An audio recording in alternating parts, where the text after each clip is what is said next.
Kohli Talk Kollywood News. இன்னைக்கு ஆயுத பூஜை ஸ்பெஷல் ரிலீஸ் தேவி ரெமோ ரெக்க. இந்த வெள்ளிக்கிழமை 3 குறிப்பிடத்தக்க படங்கள் வெளியாகி இருக்கு. மூணுமே கிட்டத்தட்ட சம அந்தஸ்து இருக்கும் படங்கள் தான். அது தேவி ரெமோ ரெக்க. பிரபுதேவா நீண்ட இடைவெளிக்கு பிறகு தமிழ்ல நடிச்சிருக்கும் படம் தேவி. அவருக்கு ஜோடியா தமன்னா நடிச்சிருக்காங்க. விஜய் இயக்கியிருக்கும் இந்த படத்தை பிரபுதேவா ஸ்டுடியோஸ் தயாரிச்சிருக்காங்க. இந்த நிறுவனத்தோட முதல் தயாரிப்பு இந்த படம் தான்.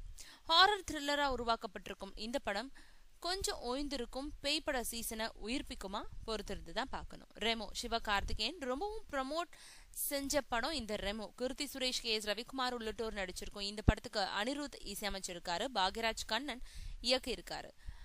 பிரமாதமான ஓபனிங்கோட வெளியாகி இருக்கு இந்த படம் ரெக்க. இந்த ஆண்டுல வெளியாகும் 7வது விஜய் சேதுபதி படம் ரெக்க. இந்த படத்தை ரத்ன சிவா இயக்கியிருக்காரு. லக்ஷ்மி மேனன் தான் நாயகி. விஜய் சேதுபதியோட நண்பர் தயாரிச்சிருக்காரு. விஜய் சேதுபதியோட வெற்றி இந்த படத்துலயும் தொடருமா பொறுத்திருந்து பார்க்கணும்.